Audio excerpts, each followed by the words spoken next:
प्रिय विद्यार्थियों, स्वागत है आपका किसान school of agriculture online platform पर। मैं Yograj Singh Nogia, faculty of biology.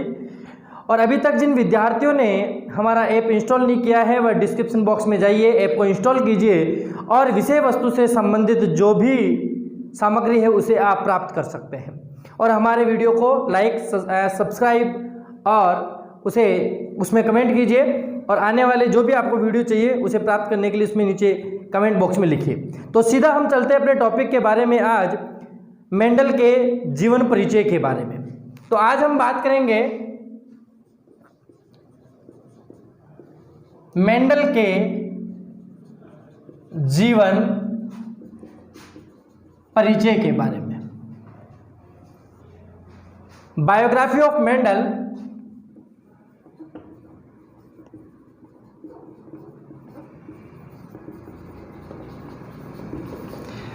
तो मेंडल ने अपने जीवन में क्या किया, जैसे कि हमने कहा कि मेंडल को फादर ऑफ जेनेटिक्स कहा जाता है। तो सबसे पहले तो हम बात करते हैं इसके नाम के बारे में।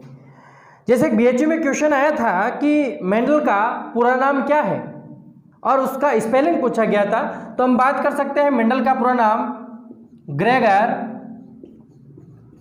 जोहान मेंडल है। ग्रेगर जोहान मेंडल, प्रारंभिक नाम इनका जोहान मेंडल था, लेकिन यह जो ग्रेगर है वह उन्हें एक उपाधि के रूप में प्राप्त हुआ। हम जैसे बात कर पाते हैं, मेंडल को फादर ऑफ जेनेटिक्स कहते हैं,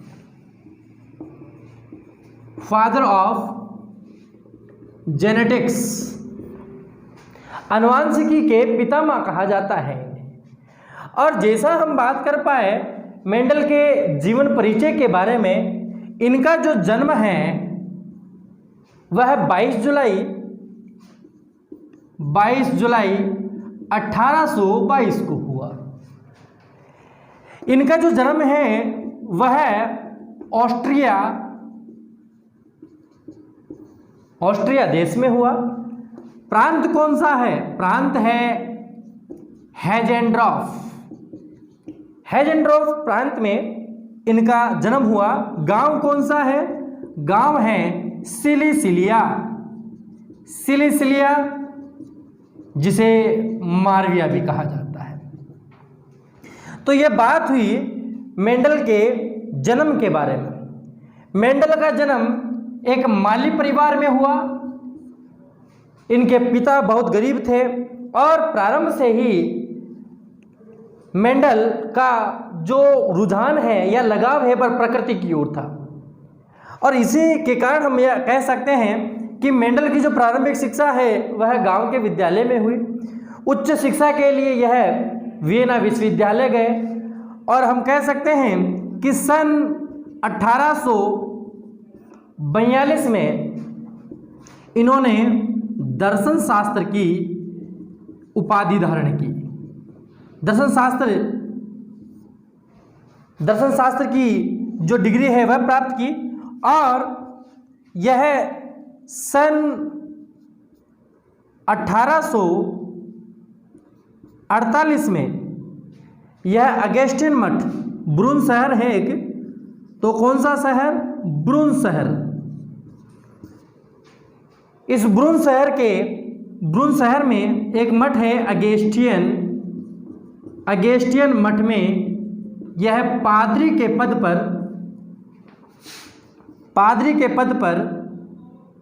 पर कार्यरत रहे। तो अगस्टियन मठ पर यह पादरी के पद पर कार्यरत रहे। और इसी समय सन 1848 में इन्हें ग्रेगर की उपाधि से सम्मानित किया गया। तो ग्रेगर की उपाधि से इन्हें सम्मानित किया गया। इसके अतिरिक्त हम कहें कि सन 1851 से सन 1853 में यह वियना विश्वविद्यालय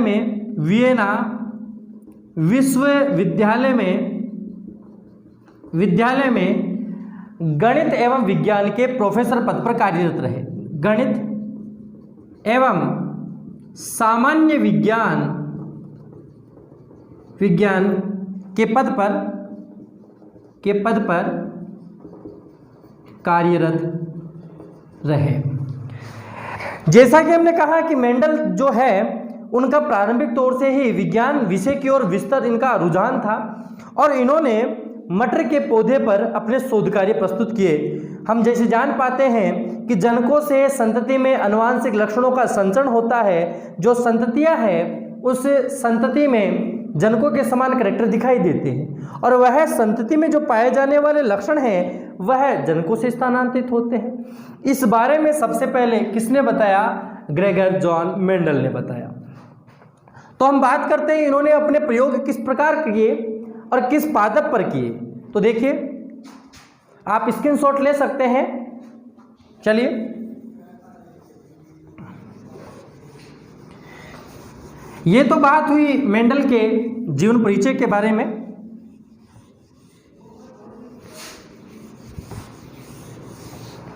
इस क्रिया के बाद मेंडल ने अपने प्रयोग मटर के पादप पर किए और मेंडल ने मटर के पौधे पर जो अपने शोध कार्य किए सन 1856 से सन 1863 तक इन्होंने लगातार 7 वर्षों तक मटर के पौधे पर उन्हें क्या किया? अध्ययन किया। मटर के पादप पर क्या किया? शोध कार्य किया। प्रश्न पूछा जाता है कि मेंडल ने अपने प्रयोग कितने सालों तक किए? 7 वर्षों तक इन्होंने मटर के पौधे पर अपने शोध कार्य किए।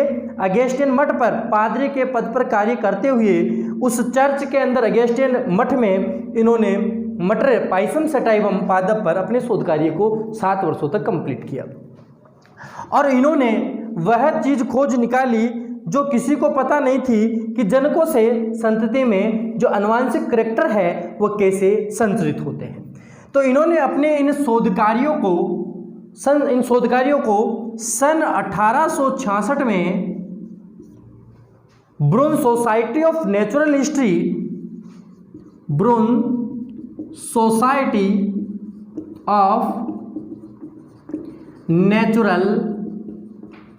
हिस्ट्री संस्था के समक्ष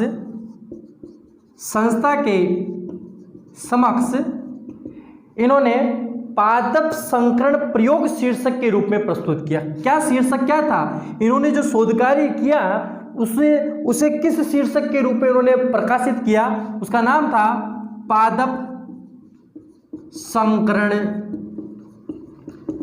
प्रयोग। तो एक्सपेरिमेंट ऑफ प्लांट हाइब्रिडाइजेशन पादप संकरण प्रयोग शीर्षक के नाम से इन्होंने ब्रून सोसाइटी ऑफ नेचुरल हिस्ट्री संस्था के समक्ष सन 1866 में उन्होंने अपने शोध कार्यों को प्रकाशित किया।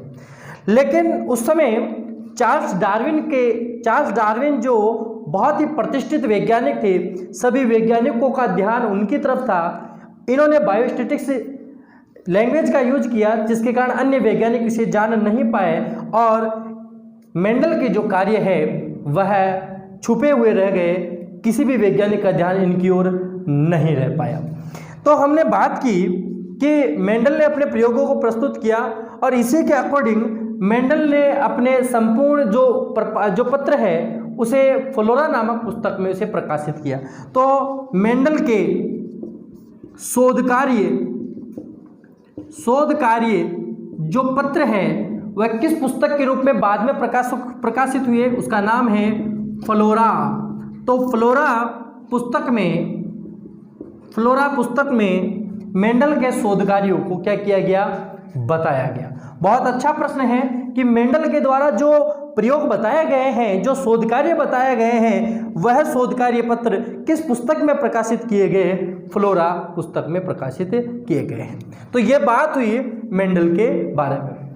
मेंडल ने अपने प्रयोग किए और ऐसे प्रयोग करने के बाद में लगभग हमने कहा कि मेंडल की जो मेंडल की मृत्यु 6 जनवरी सन 1884 में 1884 में मेंडल की वक्रशोथ किडनी की बीमारी होने के कारण मेंडल की मृत्यु हो गई और मेंडल के द्वारा जो प्रयोग सन 1866 में पूर्ण कर लिए गए थे वह छुपे हुए रह गए। मेंडल जिन्होंने आनुवंशिकी के बारे में अपने प्रयोगों को प्रदर्शित किया, ये कार्य किया गया और मेंडल की मृत्यु के साथ ही उनके प्रयोग भी छुपे हुए रहे। ये तो बात हुई मेंडल के जीवन परिचय के बारे में, लेकिन हम बात करते हैं मेंडल की मृत्यु के बाद। मेंडल की मृत्यु कब हुई? 6 जनवरी 1884 को। तो इसकी मृत्यु के बाद मेंडलवाद की पुनः खोज हुई। मेंडलवाद की पुनः खोज, मेंडलवाद की पुनः खोज, हमने कहा मेंडलवाद की पुनः खोज कब हुई? सन 1900 में। सन 1900 में मेंडलवाद की पुनः खोज हुई। मेंडल के नियमों को दोबारा खोजा गया और मेंडल के नियमों को जब खोजा गया तो हम बात करते हैं किन किन वैज्ञानिकों ने मेंडलवाद की खोज की, किसने मेंडल के नियमों के बारे में दोबारा बताया।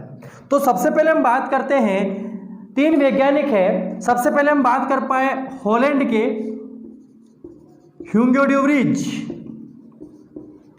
हॉलैंड के ह्यूगो डे व्रीज कहाँ के हैं? ये हॉलैंड के हैं और हॉलैंड के ह्यूगो डे व्रीज ने सबसे पहले इवनिंग प्रिमरोज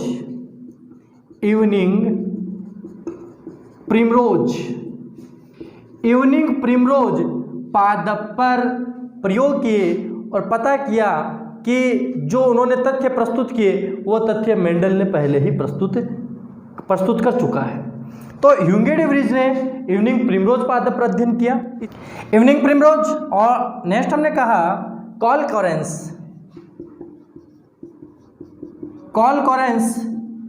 कॉरेंस जिसके बारे में हमने बात की, यह जो वैज्ञानिक है वह जर्मनी के थे और इन्होंने मक्के के पादप पर इन्होंने अध्ययन किया। इसी प्रकार हमने कहा वॉन सेरमॉक जो वैज्ञानिक है यह ऑस्ट्रिया के थे और इन्होंने पुष्पीय पादपों फ्लावरिंग प्लांट पुष्पीय पादपों पर अपने अध्ययन किए। तो बात यह आई, इन वैज्ञानिकों ने जब मेंडलवाद की पुनः खोज की सन 1900 में और अलग अलग समय पर अलग अलग देशों में अलग अलग पादपों पर जिन वैज्ञानिकों ने खोज की और इन्होंने जब ये पाया कि जो प्रयोग हम आज कर रहे हैं उनकी खोज पहले ही हो चुकी है, इसलिए सन 1900 को मेंडलवाद का पुनः खोज वर्ष कहा गया। अगर हम बात करें, यहाँ से प्रश्न पुटअप होता है कि मेंडलवाद की जो पुनः खोज है वह मेंडल की मृत्यु के कितने सालों बाद हुई? तो मेंडल की मृत्यु के 16 वर्षों के बाद मेंडलवाद की पुनः खोज हुई।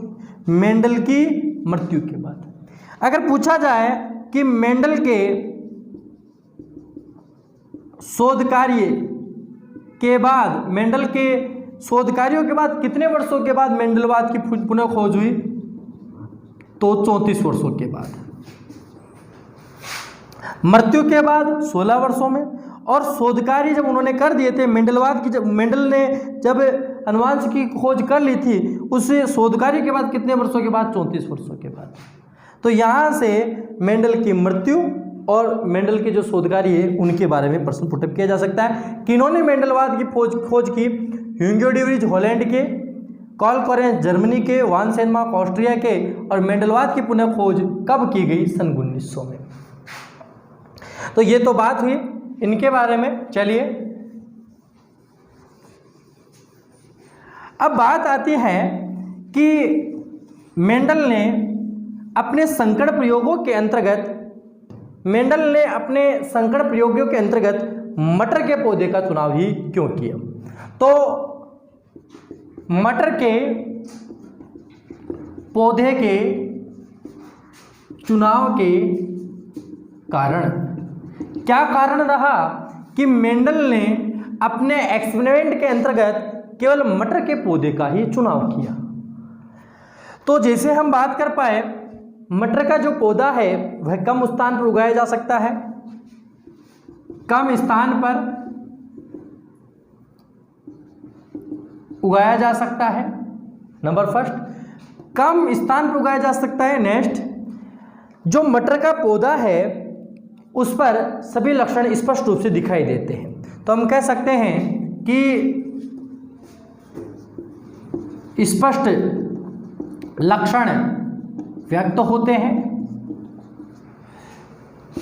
मटर के पौधे का जीवनकाल छोटा होता है। मटर के पौधे का जीवनकाल क्या है? छोटा होता है। अतः हम कह सकते हैं कि बहुत ही कम समय में मटर की कई पीढ़ियों को प्राप्त किया जा सकता है। अतः हम कह सकते हैं मटर की कई पीढ़ियों को प्राप्त किया जा सकता है। ठीक है, बहुत कम समय में मटर के बहुत सारे पौधों की कई पीढ़ियों को प्राप्त किया जा सकता है।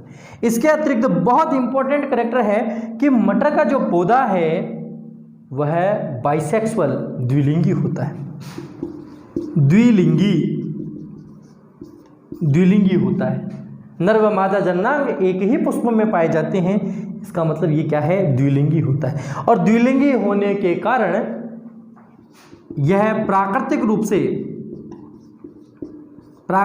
से स्वपरागण, सेल्फ पॉलिनेशन की क्रिया पाई जाती है। स्वपरागण की क्रिया पाई जाती है। नेक्स्ट हमने कहा मटर का जो पौधा है उसमें स्वपरागण तो किया जाता है, लेकिन अगर इस द्विलिंगी बाइसेक्सुअल द्विलिंगी पुष्प से अगर हम इमस्कुलेशन की क्रिया करते हैं, विपुषण की क्रिया करते हैं, तो इस क्रिया के द्वारा हम पादप में क्रॉस पॉलिनेशन, पर परागण भी करवा सकते हैं। तो मटर के पौधे में, मटर के पुष्प में पर परागण, क्रॉस पॉलिनेशन, पर परागण भी करवाया जा सकता है। तो यहां हम देख पाते हैं कि मटर के पौधे के चुनाव के कारण क्या है। प्रश्न पूछा जा सकता है कि मटर के पौधे के चुनाव के कारण क्या है। कम स्थान पर उगाया जा सकता है, स्पष्ट लक्षण दिखाई देते हैं, मटर के पौधे का जीवन काल कम होता है और बहुत कम समय में इसकी बहुत ज़्यादा पीढ़ियों को प्राप्त किया जा सकता है। मटर का पौधा जो पुष्प है उसमें प्राकृतिक रूप से सेल्फ पॉलिनेशन, स्वपरागण की क्रिया पाई जाती है और उसमें पर परागण, क्रॉस पॉलिनेशन भी करवाया जा सकता है। तो यह है मटर के पौधे के चुनाव के कारण। लेकिन बात आती है कि मेंडल अपने प्रयोगों में सफल क्यों हो पाया। मेंडल की सफलता के कारण क्या है? मेंडल अपने प्रयोगों में सफल क्यों हो पाया और मेंडल अपने प्रयोगों में असफल क्यों हो गया? तो आगे देखिए, यह प्रश्न जैसे हम कंप्लीट कर सकते हैं। बहुत ही अच्छा प्रश्न है। यह प्रश्न पूछा गया है कि मटर का जो पादप है उसमें क्या उसमें विशेषता पाई जाती है कि उसमें प्राकृतिक स्वनिषेचन की क्रिया पाई जाती है। चलिए आगे देखिए।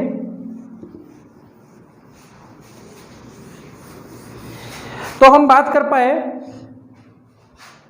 इसके अकॉर्डिंग हम एक और कैरेक्टर कंप्लीट कर सकते हैं कि मटर का जो पुष्प होता है वह बंद होता है, अनुमील्य होता है, अनुमील्य पुष्प। ठीक है, एक कैरेक्टर और हम कंप्लीट कर सकते हैं कि मटर का जो पुष्प है वह अनुमील्य अर्थात बंद पुष्प होता है। तो बंद पुष्प होने के कारण उसमें क्या पाया जाता है? सेल्फ पॉलिनेशन की क्रिया पाई जाती है। ठीक है, चलिए नेक्स्ट हम बात कर पा रहे हैं मटर के, हमने कहा मेंडल के सफलता के कारण। मेंडल अपने आनुवंशिकी के प्रयोगों में सफल क्यों हो पाया? मेंडल की सफलता के कारण क्या है? तो सफलता के कारण में सबसे फर्स्ट हमने कहा कि मेंडल ने मटर के पौधे का चुनाव किया, जो इसकी सफलता का सबसे महत्वपूर्ण कारक था। मटर के पौधे का चुनाव, मटर के पौधे का चुनाव किया। नेक्स्ट हमने कहा मेंडल ने विशिष्ट तकनीकों का उपयोग किया। मेंडल ने विशिष्ट तकनीकों का उपयोग किया। विशिष्ट तकनीकें जिसके अंतर्गत हम बात करते हैं विभूषण, इमास्कुलेशन और बैगिंग, जिसे हम कहते हैं बोरावस्त्रण। ठीक है, उसकी चर्चा करेंगे। नेक्स्ट हमने कहा कि मेंडल ने एक समय में केवल एक ही लक्षण का अध्ययन किया। एक समय पर एक ही लक्षण का अध्ययन किया। एक समय पर एक ही लक्षण का उसने क्या किया? अध्ययन किया। ये भी मेंडल की सफलता का कारण है। इसके अलावा मेंडल ने अपने किए गए प्रयोगों को उन्होंने उसको रिपोर्ट किया, उस शोध कार्य को टंकणित किया, या हम कह सकते हैं उसको एक रिपोर्ट के रूप में रखा। तो मेंडल ने अपने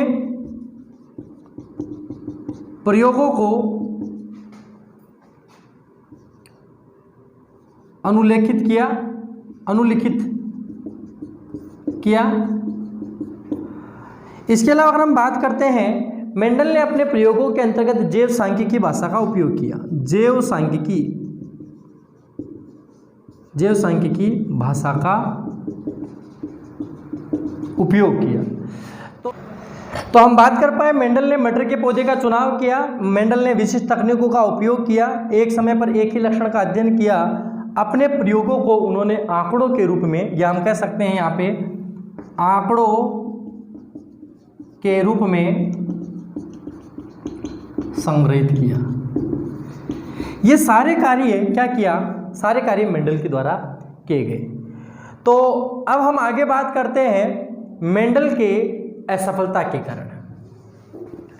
मेंडल अपने प्रयोगों में असफल क्यों हो गया? मेंडल के असफलता के कारण मेंडल अपने आनुवंशिकी के प्रयोगों के अंतर्गत सभी वैज्ञानिकों का ध्यान अपनी ओर आकर्षित क्यों नहीं कर पाया? क्या कारण ये रहा कि मेंडल को आनुवंशिकी का जनक कहा गया, जिसने आनुवंशिकी के बारे में सब कुछ बताया, लेकिन सारे वैज्ञानिक उससे अनभिज्ञ रहे? क्या रीजन रहा इसका? तो सबसे पहले हम बात कर पाते हैं कि मेंडल ने जो अपने जब प्रयोग प्रस्तुत किए, उस समय चार्ल्स डार्विन का प्राकृतिक वर्णवाद का सिद्धांत चल रहा था, और उस समय सभी का ध्यान डार्विन के द्वारा किए गए प्रयोगों की ओर था। तो हम कह सकते हैं कि चार्ल्स डार्विन के प्राकृतिक वर्णवाद सिद्धांत की ओर वैज्ञानिकों का ध्यान आकर्षित था। तो उस समय जैव विकास के बारे में चर्चा चल रही थी, और सभी वैज्ञानिकों का ध्यान चार्ल्स डार्विन के द्वारा दिए गए प्राकृतिक वर्णवाद जो सिद्धांत है उसकी ओर था। और चार्ल्स डार्विन के सिद्धांत की ओर होने के कारण वैज्ञानिकों ने मेंडल के प्रयोगों को अनभिज्ञ रहे, उनकी ओर उनका ध्यान न रह पाया। नेक्स्ट हमने कहा कि मेंडल ने जो अपने प्रयोग किए, उस प्रयोगों को प्रस्तुत करने के लिए उन्होंने बायोस्टैटिक्स जैव सांख्यिकी भाषा का उपयोग किया। जैव सांख्यिकी भाषा का उपयोग, जैव सांख्यिकी भाषा का उपयोग होने के कारण अन्य वैज्ञानिक इसकी ओर नहीं जान पाए। जैव सांख्यिकी भाषा के उपयोग के कारण वैज्ञानिक इस भाषा से अनभिज्ञ थे, इसलिए वह मेंडल के कार्यों को के बारे में पता नहीं कर पाए।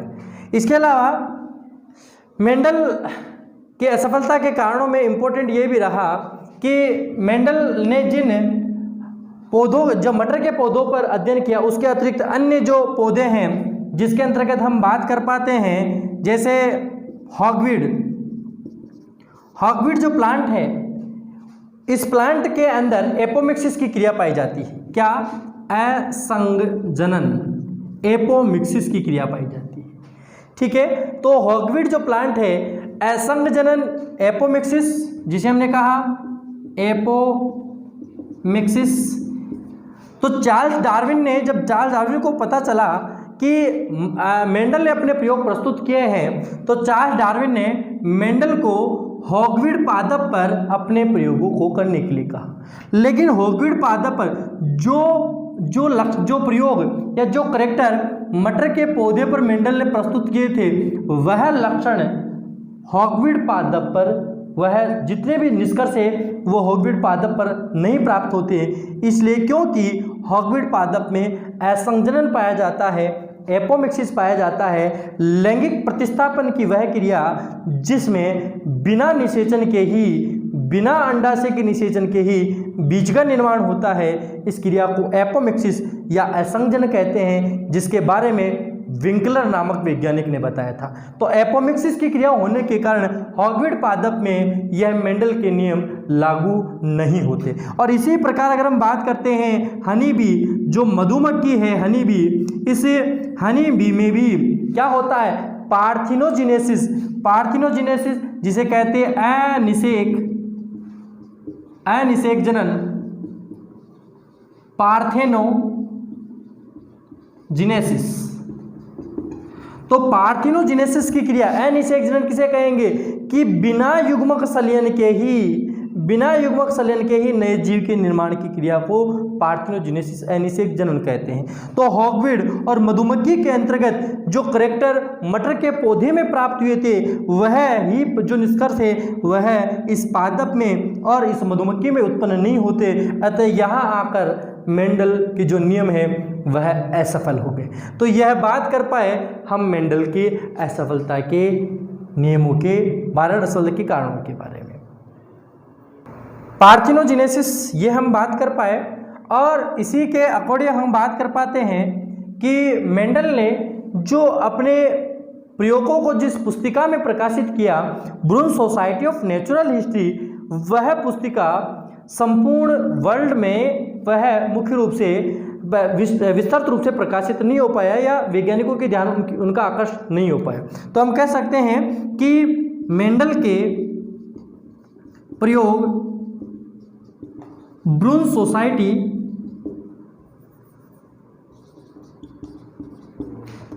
सोसाइटी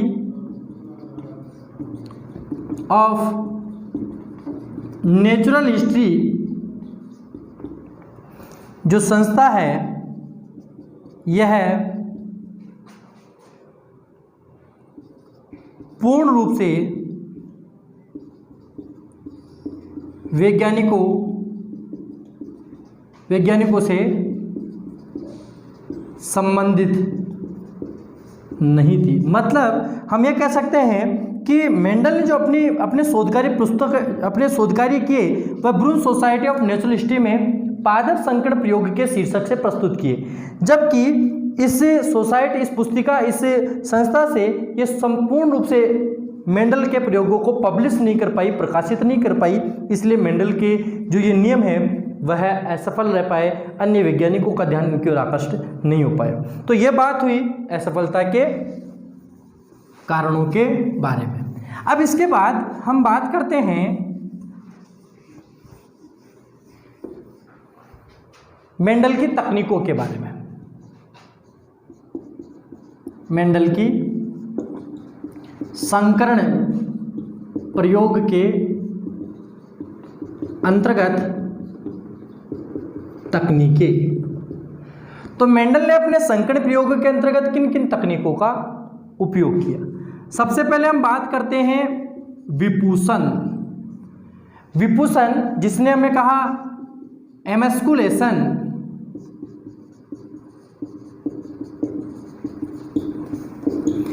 विपूषण या इमस्कुलेशन का मतलब क्या है?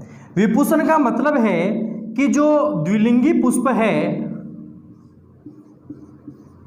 उस द्विलिंगी पुष्प में